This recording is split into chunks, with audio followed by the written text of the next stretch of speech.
Hey guys, Andy here, and of course we are starting off Monday with some more awesome Space Wolf content. We're going to be giving you the Wolfguard Battle Leader from the new army set, but as you can see there's a whole host of awesome kit on the table lined up to give you guys some awesome content this week. So if you're looking forward to seeing any of that, whether it be the new Kill Team stuff, whether it be the new Space Wolf stuff, whether it be the Kickstarter for Tempest Terrain, or whether it's going to be something particularly special for next Saturday, please do make sure that you subscribe to the channel, like the videos, and drop comments below to help the channel grow to bigger and better heights. But without further ado, let's dive in and get that awesome Space Wolf character painted. Okay, so this is the new Wolfguard Battle Leader miniature. As you can see, I did a tiny bit of sub-assembly and left his head off for easy painting. The model was sprayed black and then sprayed grey sear, or kind of the best result for a base coat for the contrasts. After that, we then started to block in all of the colors for this awesome miniature. So we started with Space Wolf's Grey contrast and we applied this to all of the armor panels across this piece. Now you will notice that he is missing his head. I didn't actually get to show you too much about painting his head in this video. The video started to go a little bit too long, and I could either decide to show you painting his face in lots of detail, or I could show you how to paint the red gemstones, which are very common for the Space Wolf's armor. I decided to go for the red gemstones. The reason for that is I'm planning to do a video in the next week or so where I paint up every single unhelmeted head from the entire set. So every single model from this new army set, which is another 23 models after the two characters that I've already painted, excluding the wolves. And every single one of them has an unhelmeted head. So I'm going to paint 23 unhelmeted Space Wolf heads in a single video and show you guys how I do in more detail then. So if you can be a little bit patient, I will give you everything you need to know about painting faces in that bit. Okay, after that we've got the Black Templar, and we're just going for all the soft seal parts of the armors. Anywhere where the joints move, there's this kind of like ribbed armor section. I always do those in black. And then the inner part of his shield is also done in black as well. So just make sure you get all of those things blocked in with that color. Very quick and very easy steps. Obviously this guy has a lot of fur pelts hanging off him. You can choose to do your fur pelt a million different ways, but I'm going to show you a very quick and very easy way to do it. So we're going to start with Skeleton Horde, and we're going to apply this across all of the fur on this model. So the big pelt over both the shoulders that runs down the front, and then the pelt that goes down the front between his legs. We're going to get that done in Skeleton Horde, full coat, the whole thing.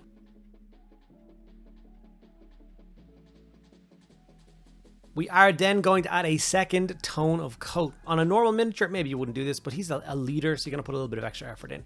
So we're going to go Agaros Dunes, and if you'll notice how I'm applying it, it's basically going down the middle of the fur between his legs. So we're going to leave the kind of outside bits like a frame of the lighter one.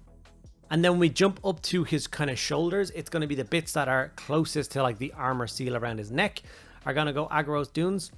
And then we're going to leave the outside as that slightly lighter gray, which would give the impression that the wolf that this fur was taken from was a two-tone wolf with slightly brown, but slightly tan. After this, we have things like Wildwood, and there's a couple of bits and pieces they need to block in with that. So the sheath for his dagger, any like cords and stuff that hang on all the talismans and all those bits and pieces. Basically any string you see across this model, we're going to block in with that color as well.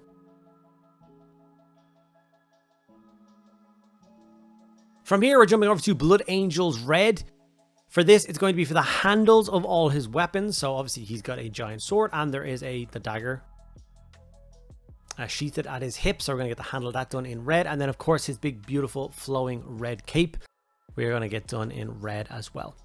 If you guys have watched the Wolf Priest video that I already did, you will notice that he also has a red cloak, but it's a completely different shade, completely different tones, and that is a very deliberate thing that they did from the design side of things. So make sure you are taking those things into consideration. Red is not red. Red is a spectrum of about a million different colors. So make sure you do try and break things up a little bit. I remember receiving a painting lesson when I was much younger, and this was back in the day with things which like scorched brown was like one of the only browns. It was the only brown I owned. And I was painting up miniatures, and the guy who was helping me out looked at me and goes, "Why is like the handle of his spear and his boots and his belt and his shield all the same color brown? Do you think they would all be the same color brown?" And my brain, I was like, okay, no, of course they wouldn't be the same brown. Brown leather and brown wood look very different. So I obviously tweaked that in my brain. And I've been kind of playing around with tones ever since. We got a little bit of yellow on those shoulder pads, and then we're going to jump over to Lead Belcher to block in some of the metallics. So the chain around his neck, the blade of his sword, and a few other bits and pieces that you can find around the model that's supposed to be done in silver. We're going to get that done as well.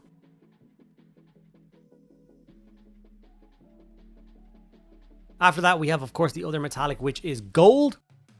For gold, there's going to be a lot more gold than there is silver, especially since this guy is a boss. So, especially around his big, beautiful shield, we are going to go in with the Retributor Armor Gold and apply that all around the trim, handle of the sword, parts of the dagger, some of the ornamentation on his armor, the big back piece that comes out of his backpack is all going to be done in gold. It's just, yeah, travel around the model, try and find all those bits and pieces of ornamentation and get them blocked in gold. Okay, all the gold is blocked in. We are starting to get there with this miniature. So from here, it's time to shade the model down. And for this, I'm going to use the same color I'm using for the majority of my Space Wolves. Not for the Wolf Priest, because he wasn't that same color army. He was black, so we did him with black. But this guy, Sepia. And I know Sepia is kind of a strange color to use across this model, but it works so well over things like fur, over gold, over the red, over all the bone. And then it doesn't do a terrible job over the blue. It's still going to add a nice shadow to it, and we're going to be layering up the armor with the fang anyway. So I know it seems like a crazy thing to do, but please do trust the process. Stick around to the end of the video, let me know what you think, and see if it's for you. While you're sticking around, please do think about giving the video a like. Like I said at the beginning, make sure you're subscribed. And if you want to help support the channel even further, there is things like Patreon, which gives you extra content every single week. Last week's video was how to paint kind of elderly Space Wolf skin. So if an old grim Space Wolf had a slightly more grey or aged pallor, I showed you how to paint that in last week's video. So if you want extra content every single week, like I said, check out Patreon or channel membership. You also get access to a private Discord server. And also on the Discord server, we do things like painting competitions and challenges and all sorts of other fun things. It's a great community on there.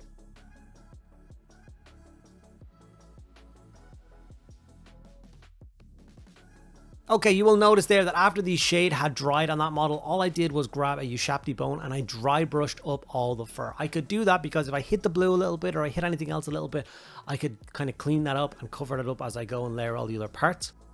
I made the decision that the dry brushing, the speedy part, I think on the fur is what I was going to use it on, and I think it gave me a really nice result. It helped blend that Skeleton Horde and that Agaros Dunes tones together a lot more and made it look like an awesome wolf pelt.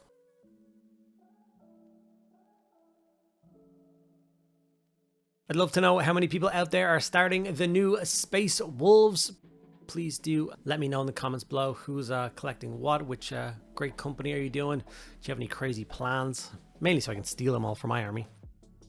I also know that buying Space Wolves right now is quite expensive. The Games Workshop prices are crazy, so that's why I tend to lean a little bit more towards independence. We do have some affiliate links down below that can take you to places like Element Games and My Hobby Place.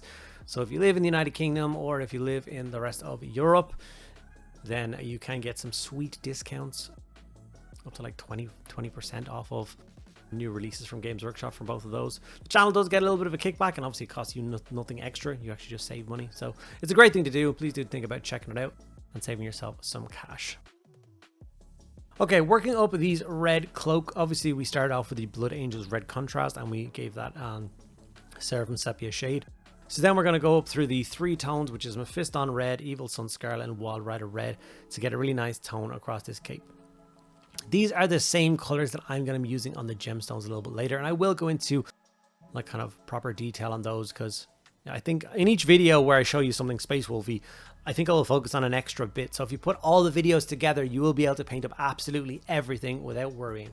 But it's hard to fit them all into a single video without it taking like 40-45 minutes, an hour to do. And no one's sticking around for an hour of my yapping into the microphone. I do love the splash of color that the red gives to a model like this. Obviously Space Wolves are cold colors, no pun intended. The blue, the gold, the silver, all very kind of coldish tones. And then you just have this splash of vibrant red, which I just think looks incredible. Like I said, up into Wild Rider red. For the last highlight, which is of course a much more reserved highlight, we're just kind of going again along the edges, and then we'll do a couple of really fast scratchy lines on some of the larger flatter panels, just to give the like inclination of texture. I think inclination is the right word there. That's why my brain spat out at you, and I do apologize. But yeah, it adds a really nice effect with very, very minimal effort. You can see how quickly I'm moving the brush, how quickly I'm doing this work. Like I say, I layered up that cape in 2 minutes, 2 minutes 30 maybe to get it all done. Corvus Black is then brought in to layer up any of the black areas. So of course the in part of the shield, we're going to get a nice tidy coat of black on that, make it look nice and sharp. We will be weathering it up a little bit with some silver scratches and stuff when we go to highlight the metallics. And there's of course some other black areas on this model that we showed you earlier that you can choose to layer if you want. I never really layer the soft seal parts on the armor that we talked about earlier. Once I put that black contrast on and then it hit it with the whatever shade I put on the model, it's kind of negative space. People's eyes aren't drawn to them. They don't look at them to see if they're perfectly edge highlighted every single, no. They're looking at all the other parts, so to save time, I wouldn't bother layering those. You Shapty Bone again, this time we're going for a much more solid coat as opposed to that dry brush we did earlier. And we're just getting all of the claws and kind of tail necklaces and tooths hanging off of the shield and all that kind of bits and pieces and giving them a quick highlight.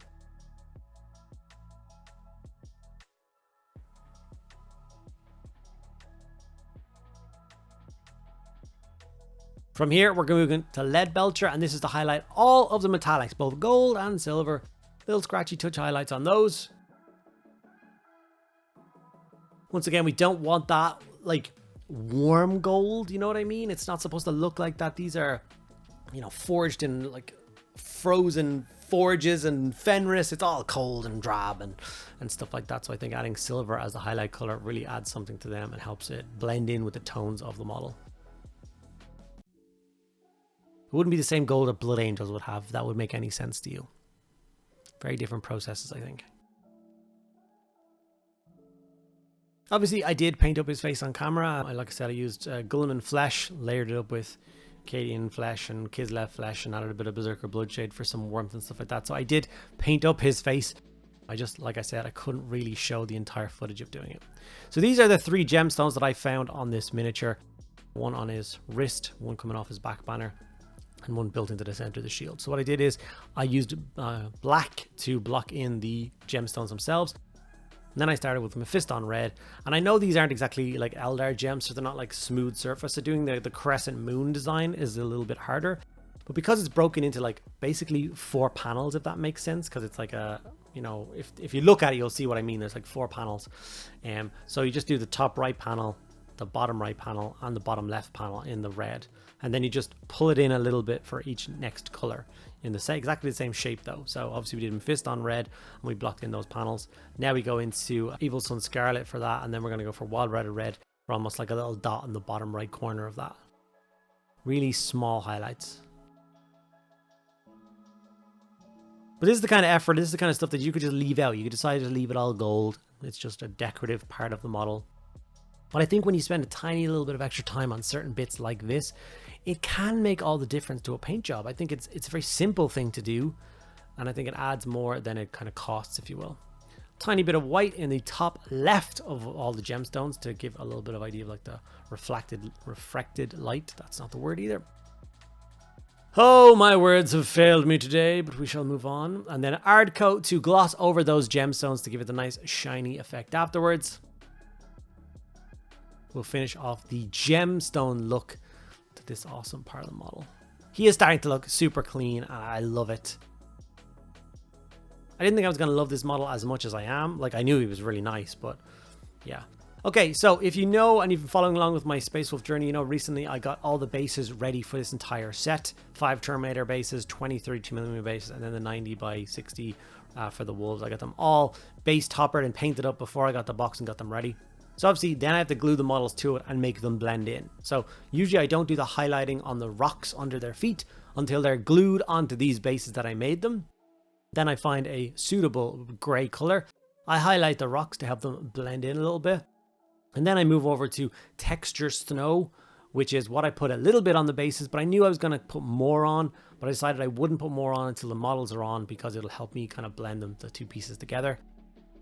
If there's any gaps under the rocks on their feet and stuff like that, you can just feed in a little bit of snow, and that will of course finish off the model, and the model fitting onto the base anyway. It gives this really nice texture base. This is probably the most effort I've ever put into bases for an army, and I'm going to be doing it for the entire Space Wolf collection, so hopefully you guys are enjoying that journey. in a couple of weeks we'll be looking back at an entire Space Wolf force.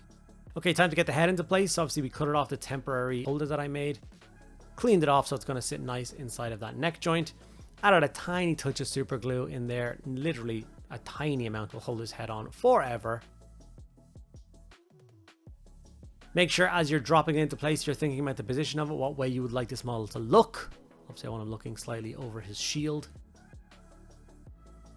And once that is dry and glued on, we finally have our finished Wolfguard battle leader ready to lead packs of Space Wolves into combat. I'm so pleased with the final result of this miniature, and I'm dying to get stuck in with the Blood Claws, Grey Hunters, and of course those awesome new Wolfguard head takers and their wolves. I'm going to have quite a nice little collection of Space Wolves that I hope to see a tabletop with at some point soon, with the new Armageddon War campaign book coming out. I think there's never been a better time to have a Space Wolf force on the go and get a couple of thematic games in play. Hopefully you guys enjoyed this video, and I hope you're looking forward to more Space Wolf content in the near future. Please let me know in the comments what specific Space Wolf stuff you want to see, and I'll do my very best to deliver that to you guys. So yeah, thank you so much for sticking around at the end of this video. I'll see you in the next one.